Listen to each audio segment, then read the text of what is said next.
And we're back. Another episode of Sports, and more sports. And do we have a busy schedule today? Thank you, Robbie, for joining us as a big golf fan as well as that I hear. As we really get into the U.S. Open, as far as the Stanley Cup has wrapped up last night, and then we have the OKC Game 6 tomorrow night. So, big episode today, as always. Let's just kick it off with JJ Spaun. Honestly, that putt was probably one of the best putts I've ever seen. You know, watching golf for like 2 years now.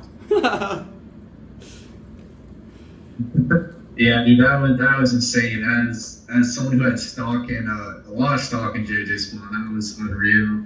He's getting a lot of hate because Victor Hovland gave him the read before, but I mean, you try and make a 65-footer to win the U.S. Open and tell me how that goes. So yeah, that was unreal. Yeah, it was an amazing putt. I can only imagine what it would have been like if I was there the day before, but I can only imagine what it was like. The crowds were crazy anyway when I was there, so I'm sure it was an electric atmosphere. Yeah, so Robbie, tell us more about that. You were in the war zone. What was Oakmont like? What was it like? It was wet. I have to say, I was walking around. It was so wet. Even on Saturday when only a little bit of rain had come in, just walking around is like you're walking in a bog. Your feet are sinking in. There's water everywhere. I know the green. I guess the greens had slowed down a little bit, so the players were excited for it. But just as a spectator, you're walking around and the ground is gross and especially with the rough being so long, you're kind of sinking in and there's mud everywhere. I can only imagine what it was like for Sam Burns, that shot on 13 where he didn't get relief. I can only imagine what it was like after even more rain they got. So it's one of those things. Tough luck. I can't believe they didn't give him relief from that. Because I mean, you see the videos after he came in, his feet were fine, but that ball was just sitting in a puddle of water. So it is what it is. Lucky breaks, and I mean, JJ Spaun, the relief of taking a break, and when the rain delay came in, that was the best thing that could have happened to him. Yeah, Burns got screwed. I mean, golf has so many dumb rules. I guess the rule is it doesn't matter where the ball is, it's where your feet are. Yeah, so where your feet are. It was just dumb as hell. It's also if your ball lands in a divot in the fairway, no relief, which is the dumbest thing ever. I actively protest that. Just move it. I don't care if it's illegal or not. There's so much luck involved on your lie or whatever.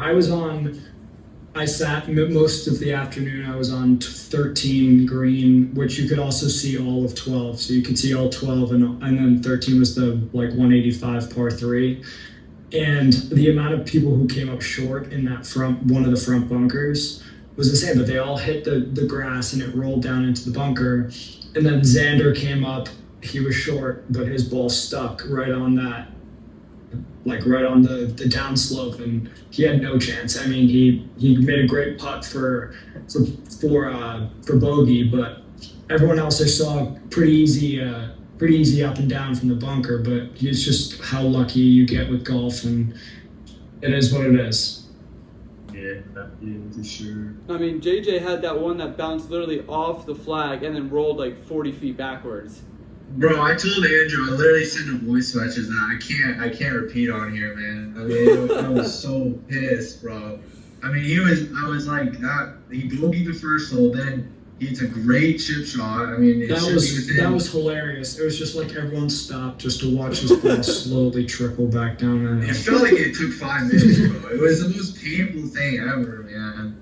And then, and then he bogeys 5 of the first 6 holes, and I completely wrote him off. I mean, he's dead in the dead. I mean, I don't have I'm gonna be the superstar. No one's ever won a major after bogeying 5 of the first 6 holes. I'm sure. Yeah. And that weather delay was the best thing. Yeah, I know. He wouldn't have even gotten close if he would have won. Sam Burns probably would have won. Yeah, he probably would have, because also won sport where there's like no timeouts. You gotta keep going, except for like a rain delay. So he needed that mental reset badly. But yeah, I mean, I was ready. It was that meme. It was like somebody called the ambulance, but not for me because Oh. JJ Spawn came back and won. So it was an insane round. Best non-masters after I've ever seen. So Well, it was kind of a slow day, to be honest, especially Sunday for most of the day. I mean, Spawn started off slow. Nobody was, you expect it from Oakmont with the rain. Kind of everyone knew the rain was coming. It was only really the last like 6 holes after the rain delay where things started to get interesting and going forward. But the double, I mean, Oakmont, there's a double bogey can come at any time. So yeah, I mean, you always knew there was going to be a twist. Yeah, it kind of reminded me of like the 2013 Ravens 49ers Super Bowl. Like the Ravens were in control and like When the lights went out. Yeah, the only thing that could like change it was if something weird happened, like the lights going out, which is kind of what happened here. So you kind of need one of those big, like, I don't know what you call it, external things to change, and that's what happened. Yeah. Oakmont, though, great place. Very, very Pittsburgh.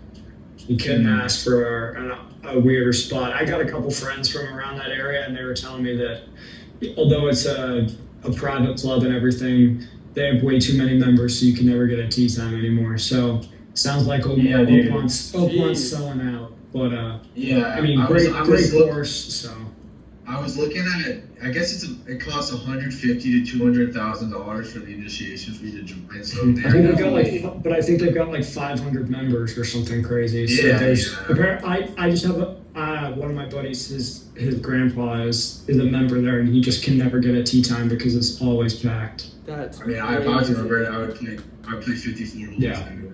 Well, the thing about Western Pennsylvania is there's so many great courses around there.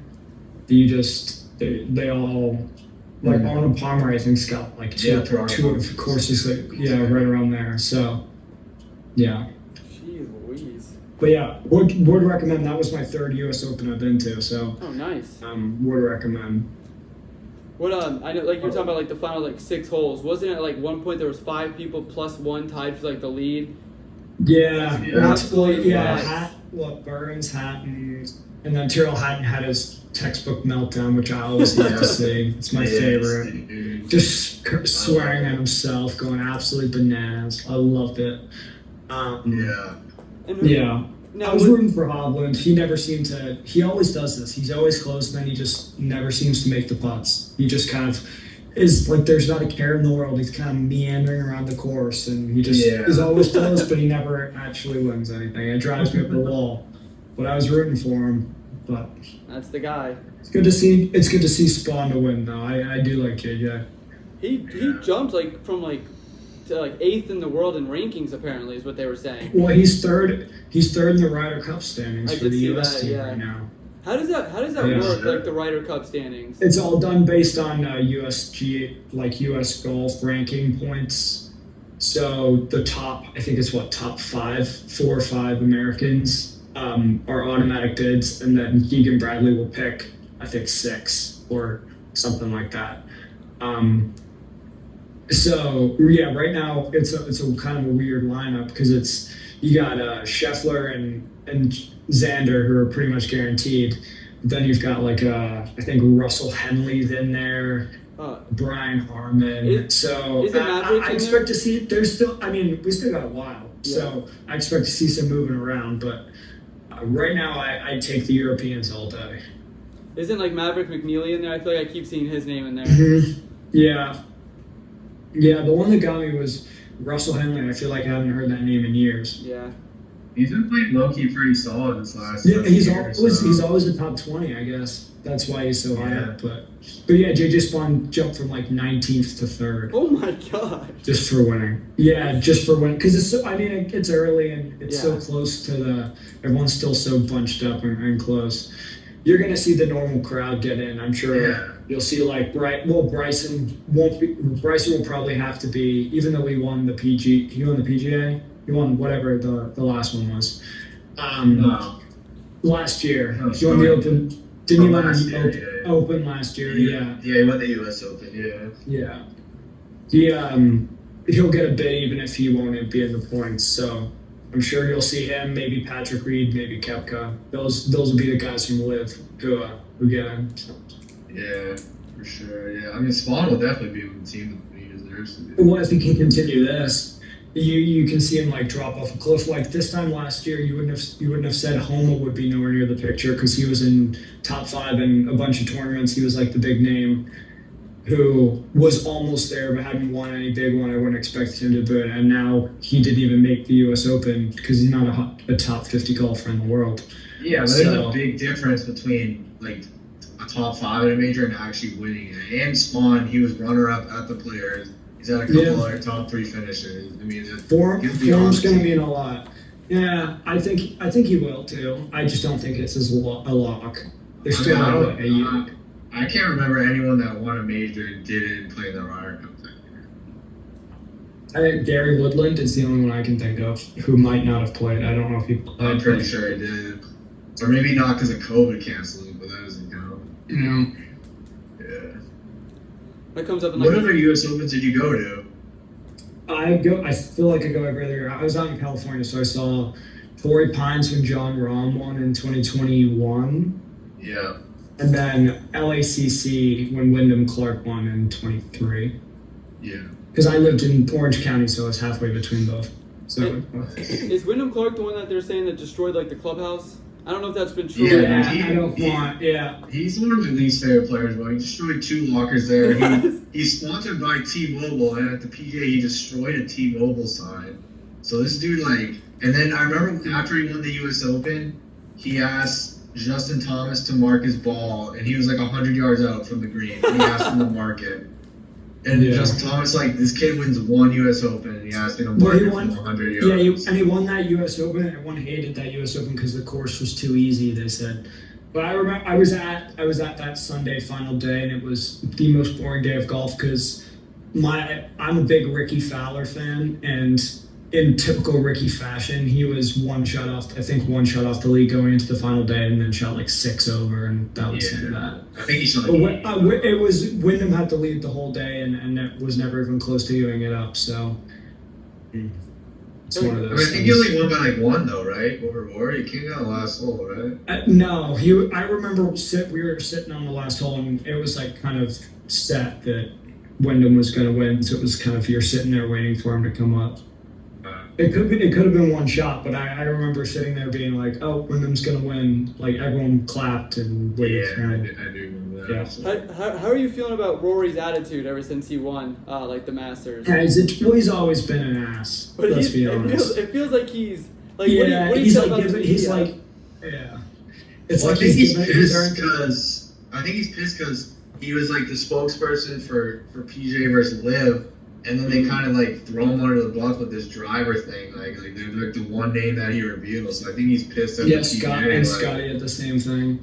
I think he's just a baby with a bit of temper tantrums. I also wouldn't be surprised if there's other things going on that'll eventually come out outside of the golf course, because we all know Rory's personal life is not the cleanest in the league. I mean, he didn't even thank her in his Masters speech.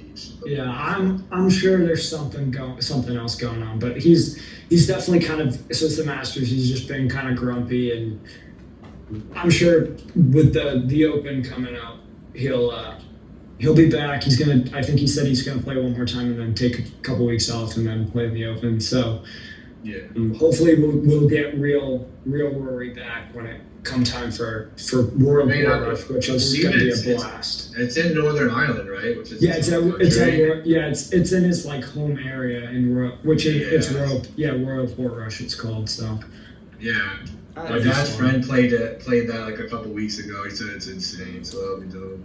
Yeah. It'll be a good one. I was just going on to the Rory thing. He also destroyed something on a tee box and something like that. Yeah. Sounds like Rory. Yeah. And then did you see the video of him throwing his club and it bounced right back? That was actually sick. That was sick. Yeah. That was sick, dude. Yeah, that was pretty cool. And mad fashion, that would cheer me up. If I was so mad that I was gonna throw my club in and I caught it, I'd be in a better mood. Yeah, dude, that's a momentum swing. That changes you around. Yeah, exactly. Oh, and actually, you know who I saw? And he walked right past, and it was in a sneaky, really grumpy mood with Scotty Scheffler. apparently he was just being really just not interact. Like normally you see Scotty Hall high five the fans, and he's not like super outgoing, head down, focused. And he was fine, but you could tell he was not thrilled with how he was. I mean, it was hard to be in a good mood playing that course. Yeah. Yeah, And he was chewing out his coach on Friday at the range. Yeah, you could tell he was steaming when he walked. Yeah. He was going on Saturday. He went from 12 to 13, and he went up like you go out the back and you go up the hill to 13, and he was just up to hill to from 13 to 14. He's going up the hill to 14, and he was just steaming on it and not a happy boy. Yeah, and it was pouring. It was also pouring with rain in that moment too, so I'm sure that didn't help. Crazy though, he still had a chance at +4 though. Like they were talking about like somehow he was gonna win at +4. I know, dude. John Rahm was in the clubhouse for like 6 hours. Yeah, because he was like mathematically still Yeah. alive. Yeah. And you can't go home. They won't let you go home, which is so funny. Yeah. I know. And then there's that clip of I don't know his name off the top of the head. The guy who was like kind of waiting to see if he was gonna play in like the playoff. When Robert McIntyre. And then he just like claps like slowly, and then just wow, like mouths like wow, like that's just a clip I've been seeing all week on the timeline. He's probably like so happy he doesn't have to play any more golf at Oakmont. He's like, oh, you got to come back play. Well, I didn't realize. I know they were showing the Tiger Woods highlights of 2008 during the rain delay. I didn't realize that back in the day they used to make you play an extra 18 holes the next day if it was a tie. God, no, that was hilarious. I laughed. I was like, "There's no way." Apparently, it's not a thing anymore. But that was absolutely. It's not. It's just a four-hole playoff. But yeah, imagine they just made him go play. Yeah, Rocco. They were showing coverage of that. That was sick during the rain delay. Yeah. Yeah, you knew it was going to happen, but you still were sitting on the edge of your seat. I know. I'm like, dude, is he going to make this putt? I'm like, this happened 17 years ago. Yeah. We keep losing Des for some reason. I don't know what's going on with him today. That's not surprising. Sorry. we keep. I think.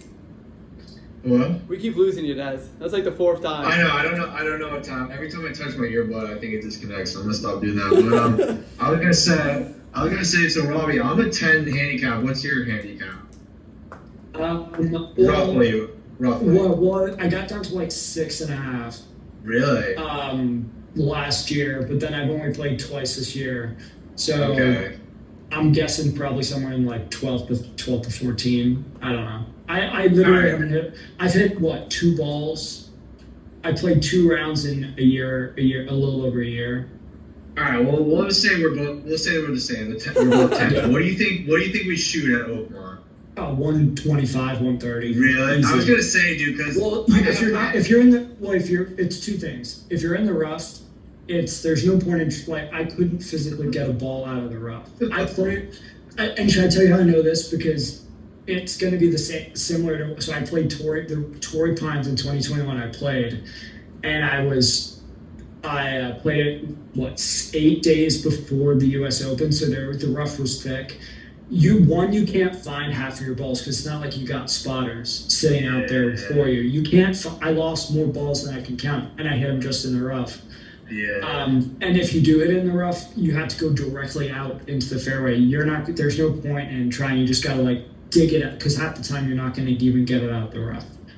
And I shot that day. I shot 109, and I played a lot more golf then than I do now. I made 2 birdies, and that was the best. That was the best. I was very excited for that. But if you hit the fair, but even with Oakmont, if you hit the fairway, you hit the green, but you hit the green in the wrong spot, you're either off the green or you've got the most difficult putt you've ever seen in your life. So. Do you guys? Yeah, because I was gonna say I have the USGA app, and it's like, enter your handicap, see what you shoot at Oakmont, and it said 91. I'm like, there's no zero chance. Well, maybe Oakmont on a normal day. But Oakmont during the US Open? No. Yeah. Andrew, what are you gonna say? Do you guys think that you could shoot better than what was last place, like plus 35 on those 2 days? No. That's zero the craziest chance. score I've ever seen. That's one of Well, that what plus 35 over what? Over 4 rounds? No, over 2. Over 2. Still, yeah. Well, yeah, but that's 105 in 1 round, and that's your plus 35. So because it's only a par 70 at Oakmont.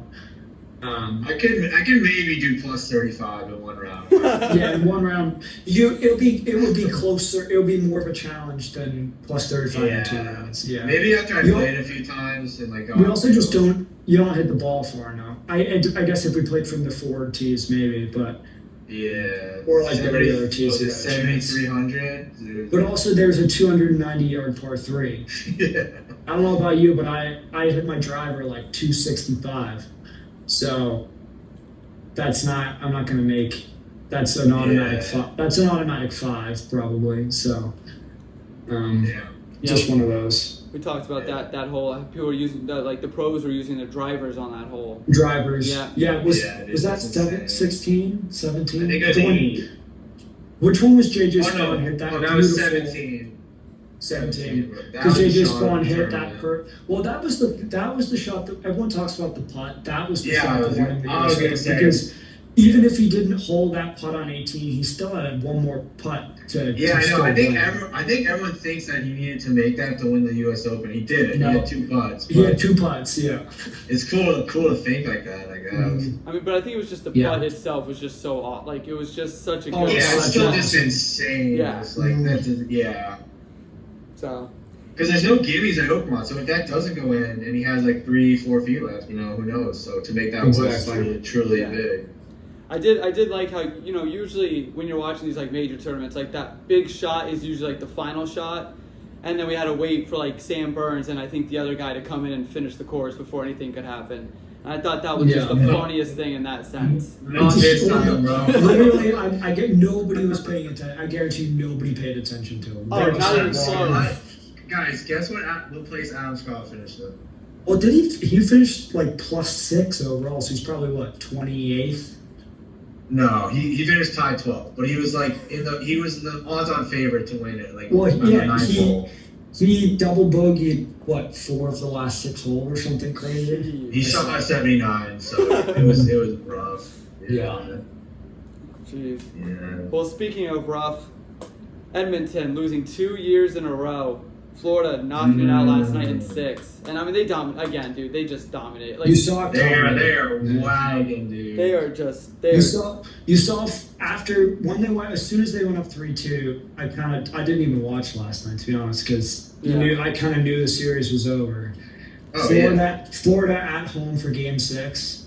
They didn't stand a chance, bro. They didn't stand a chance. I'm happy for Marchand, but I hate the Florida Panthers, so it's also hilarious to me that Canada just can't win, which is even better. It's been since 1993 or something like that. Yeah, 93 when I think the Canadians won in 93. Was the last one. Just crazy. Which is great. I was listening to part of my take, and they said an American team has won the Canadian Football League more recently than the Canadian team has won the Stanley Cup, bro. It's so bad.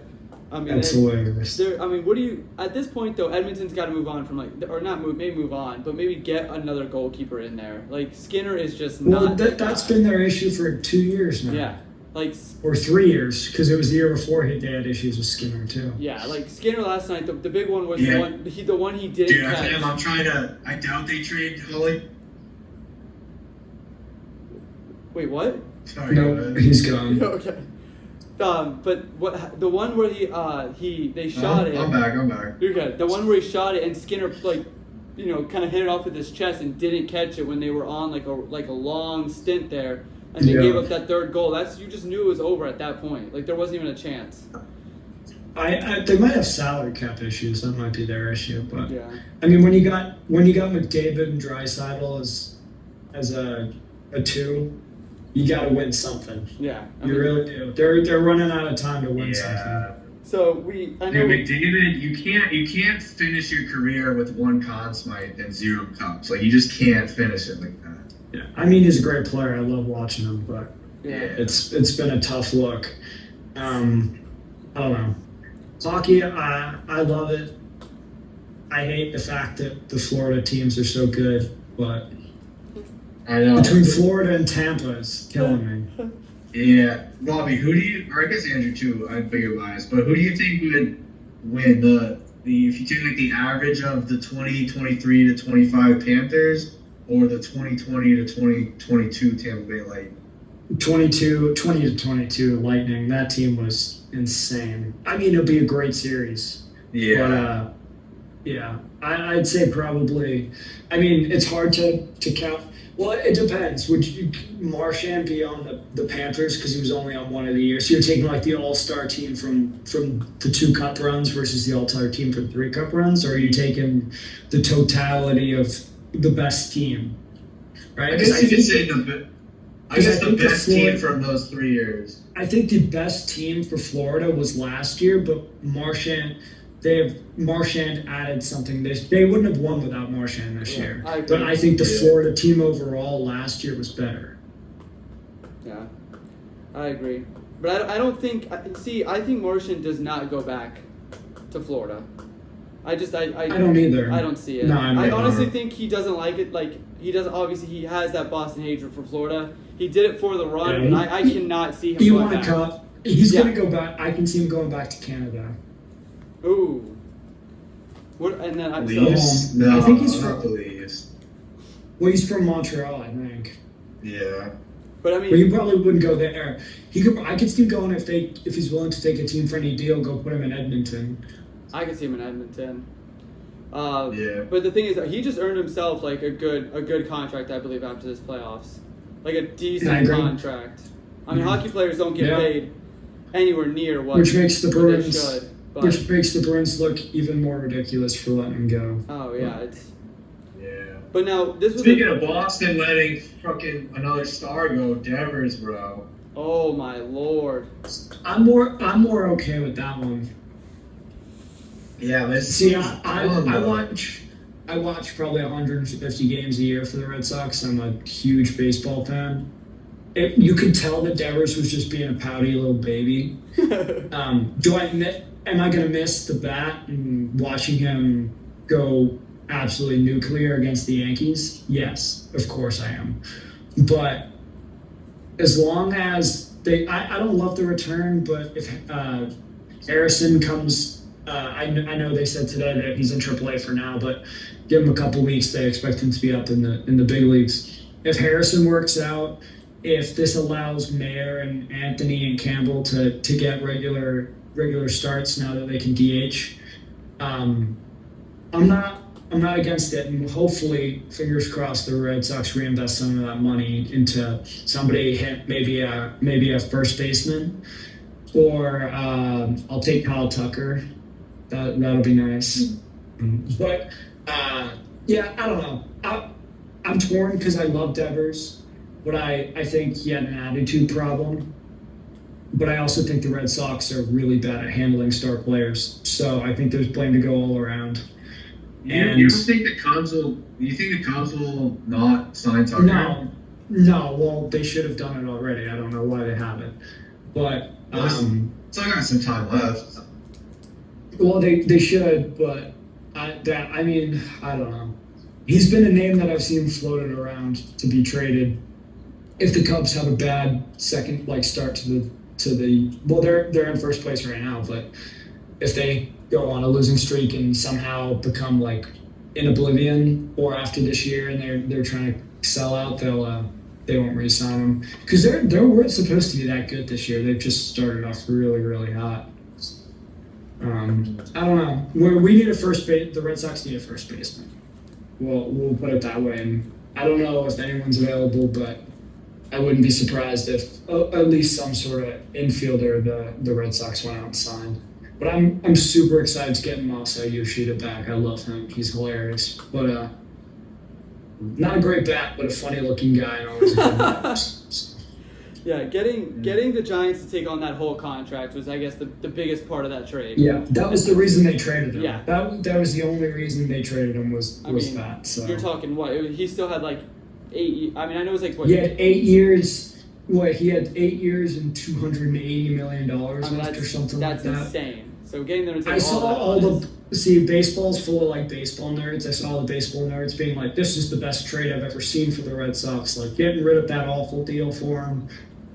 I mean, I look at it, we're losing the best player on our team, bat-wise. Yeah. So there's that. But at the same time, he was a terrible third baseman. Alex Bregman, I'd much rather have at third base. So I can understand why they kicked him out of there. And if you're not going to be a team player, then that's what happens in professional sports. Agreed. Kick them out. Yeah. Well, speaking of money, did you guys see that? What's it called? The Dodgers owner actually purchased the Lakers for just bought the Lakers. $10 billion with a B. We're talking with a B. Well, no, he didn't pay $10 billion. Well, yeah, I mean, it's, the valuation, I think he bought a majority share, which is valued at $10 million, which is insane. yeah. So I mean, he put in a good. I mean, it's probably at least probably 5. I don't know. Well, I don't know how much they own. So Yeah. whatever percentage he got, but it was a $10 million valuation. So I mean, still multiple billions of dollars. Oh yeah, 100%. But now they own what? They own the Dodgers. They own Chelsea in the Premier League. Yeah. That consortium owns Chelsea, and now they own the Lakers. That's insane. So, that's a lot of money. I don't even know what I would do with that much money. Like, I guess buy a sports team. They're all, yeah. I would, yeah. So, but then and then other news here, at least in the basketball world, OKC Game 6 will be tomorrow night. Do you guys think OKC wraps it up at that point? Well, if Halliburton was healthy, then probably not. I think he's got one more big game in him. I still think OKC would have won in 7, but it sounds like Halliburton's not a shoe-in to play, and if he does, he's on limited minutes. So I just don't think there's enough, unless Siakam goes nuclear or something like that. I don't see it being particularly close, to be honest. He's got to play though, right? You never. I mean, if he can to. walk, he's gonna play. He's got to play. It's like it's the NBA Yeah. Finals. Like you've got to play. The only thing I'm not as sure as I was that because Florida, I was so sure that Florida was going to win last night.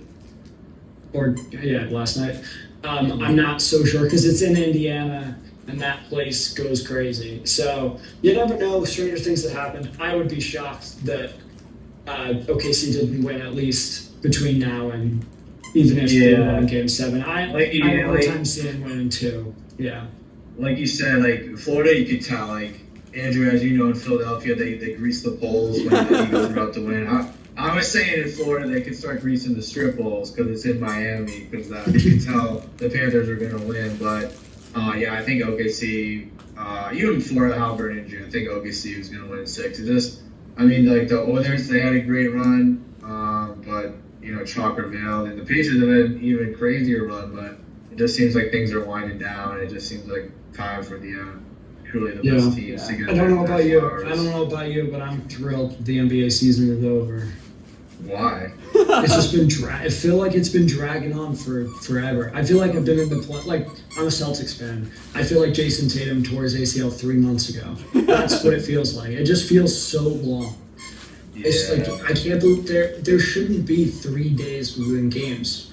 It should be Stanley Cup, NBA, Stanley Cup, NBA, back to back nights. Give me all the sports in the world back to back. I agree. The schedule for at least the NBA, like and NHL, the Stanley Cup and NBA finals have been whack. Like we get like for some reason we got like 2 days off in between, and like no games. Like perfect timing. No sports on a Saturday night. That was like a Saturday. And it's like, what are we doing? We should have ended the U.S. Open and then glided right into the NBA Finals. Like, I mean, there's right into like I remember the last time the U.S. Open was at Oakland, DJ won, and then Game 7, Cavs Warriors. The 3-1 comeback. In 16. I mean, that game started. It was perfect. That's how you do sports. Like, you just kind of glide from one into the other. Like, I was watching.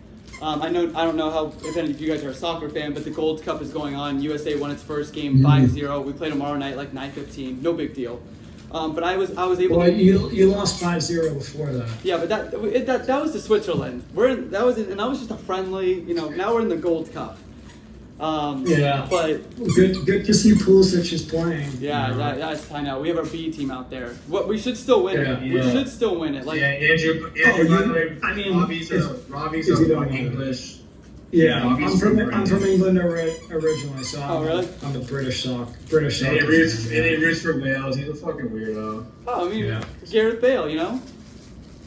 Yeah, he just bought a team Oh, in did he? England. So Jeez. yeah, Plymouth, which is the most bizarre place of all time. Huh.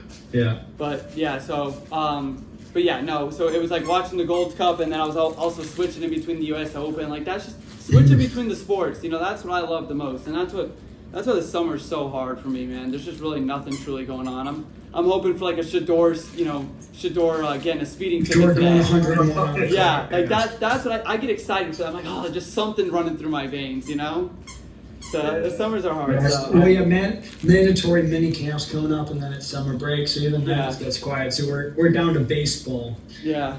regular season baseball, which I love, but don't really get the juices flowing as much as Exactly. It's some the dog sports. days, bro. It's the dog days. Yeah, Sports. so I'm just Summer, gonna be like, watching the Gold Cup, and I haven't really watched much of the new FIFA like World Cup, like the World Club thing that they've got going on here over here. Oh, in the USA. yeah, it's a waste of time. Yeah. To be honest. Dor- I saw Bayern Munich played an Australian or a New Zealand semi-professional team and beat them 10-0 or something. And it It's like, apparently what are we doing? it's here over in like the USA. And they're talking about how no one's there for like a Tuesday afternoon game. It's like we work over over here. Yeah, I know, bro. So No, it was poor timing, but yeah. Yeah, Well, Andrew, how much time we got left? we got about 2 minutes. But speaking of that, did you see that apparently like the Athletic Madrid player was talking about how hot it is over here and how his toes and toenails were hurting and everything like that. And we have the World Cup here next year. So it's gonna be. I'm gonna go. Yeah, me too. I'm gonna be. Well, if Wales makes it, I'm gonna go follow Wales around. Yeah. If not, I'll probably go to a couple of England games. Yeah, the US. But I'm excited. The USA group stages, because they already kind of announced those. There's two. The 2 are going to be in Los Angeles, and one's in Seattle. So I think my brother and I are going to try to go The to West Coast. Yeah, the one in Seattle. I think we're going to try. But of all places to pick a final, we're going to MetLife Stadium. Yeah, but at least East Rutherford, New Jersey, the Mecca. Where The Mecca of the world. the big and mighty Robbie New York Giants play.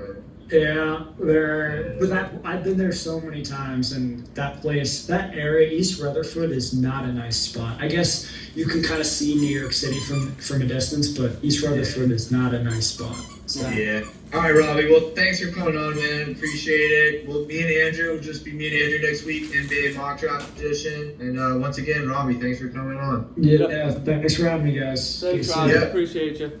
Appreciate it. All Take right. care. Peace out, guys. Bye. Bye.